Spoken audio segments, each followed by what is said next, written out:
नमस्कार। आज मु आपणमानंक सह प्रार्थनार महत्व विषय किछि विचार बांटिबाकु चाहूछि जहा आमकु जीशुंक जीवनरु मिलिथाए। 1.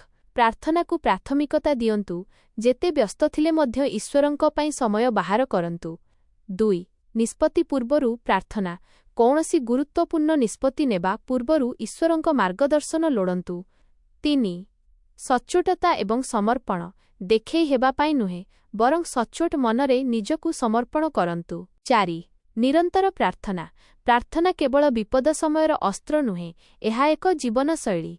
5. अन्यमानंक पई प्रार्थना, केवल निज पई नुहे अन्यमानंक मंगल पई मध्य प्रार्थना करंतु। 6.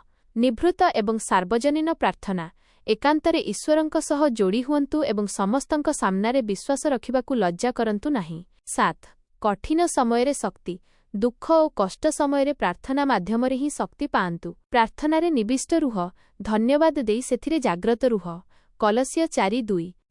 विकल्प 2 बुझाइबा पाई सविशेष मेसेज। प्रभु जीशुंक प्रार्थना जीवन आम पाई एक आदर्श।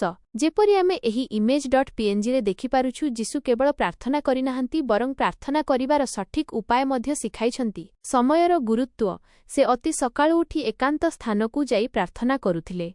आमकु मध्य आम दिनर आरंभ प्रभुंक सह करिबा उचित। समर्पण, सीमानी बगीचारे से कहिथिले, मोर इच्छा नुहे तुमर इच्छा पूर्ण हेउ। एहा आमकु संपूर्ण समर्पण सिखाए। धैर्य, शिष्यमानंकु बाछिबा पूर्वरु से सारा राति प्रार्थना करिथिले।